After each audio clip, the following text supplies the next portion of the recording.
بسم الله الحمد لله والصلاة والسلام على رسول الله وعلى آله وصحبه ومن والاه رب اشرح لي صدري ويسر لي أمري واحلل عقدة من لساني يفقهوا قولي. Et j'ai envie de vous raconter une super belle histoire qui a été racontée par un de nos savants contemporains. Wallahi al-azim, qu'elle est très émouvante. C'est l'histoire d'un homme qui a dit à sa femme: et si on allait manger dans un restaurant? Elle lui répondit: non, je te propose plutôt d'aller le demander à une autre femme. Moi, je ne mange pas au resto avec toi, va manger au resto avec une autre femme. Il s'étonna, il lui dit: je t'invite à manger et tu me dis de sortir avec une autre femme? Mais comment ça? Je ne suis pas de ce genre d'homme. Et quelle femme tu parles? Et de quelle femme tu parles? Elle dit: ta mère. Imagine la scène. Ta mère, je renonce aujourd'hui à ton invitation pour que tu invites ta mère. Ça fait longtemps que tu ne l'as pas invitée à manger ou à se promener, sors donc avec ta maman. Il lui a dit qu'Allah te récompense. Et il a tout de suite appelé sa mère et lui a dit: maman, prépare-toi, je vais venir te chercher en voiture et on ira manger et se promener ensemble. Sa mère ne l'a même pas cru. Sa mère ne l'a pas cru. Elle lui a dit: c'est vrai? Il lui dit: oui, par Allah. Viens, aujourd'hui, on va manger ensemble. Entre nous, billah alaykum. Qui d'entre vous, parmi les frères mariés, a déjà fait ça avec sa mère?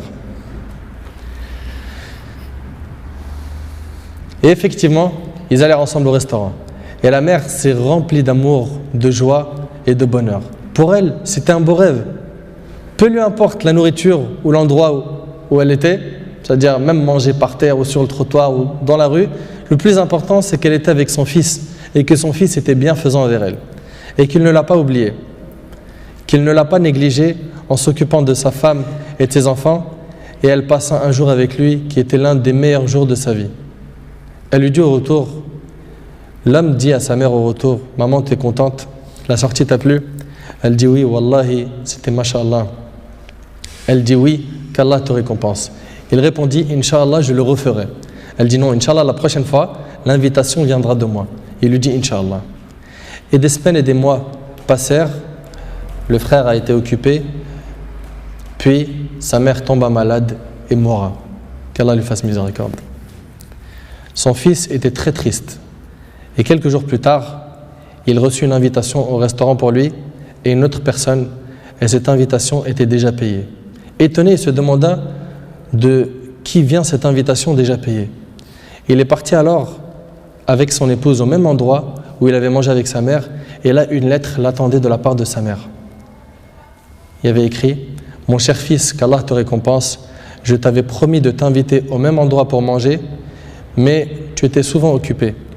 Et maintenant je tiens ma promesse et je t'invite avec ta chère épouse, et je t'invite avec ta chère épouse, qu'Allah vous récompense.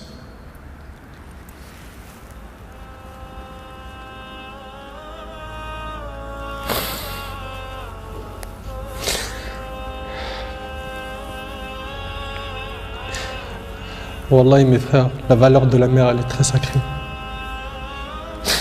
Faut pas la mettre en colère. Cette histoire d'amour entre cette épouse et sa belle-mère est magnifique. J'espère que nos frères et sœurs vont tirer des leçons de ce genre d'histoire d'amour entre les épouses et les belles-mères et d'essayer de reproduire ce qui s'est reproduit dans cette histoire. C'est qu'après le décès de la mère qu'on connaît sa valeur. Votre mère, si elle a envie, profitez, embrassez-lui ses pieds. Demandez-lui pardon pour les manquements, pour les mauvais comportements. Vous récolterez le succès, Inch'Allah.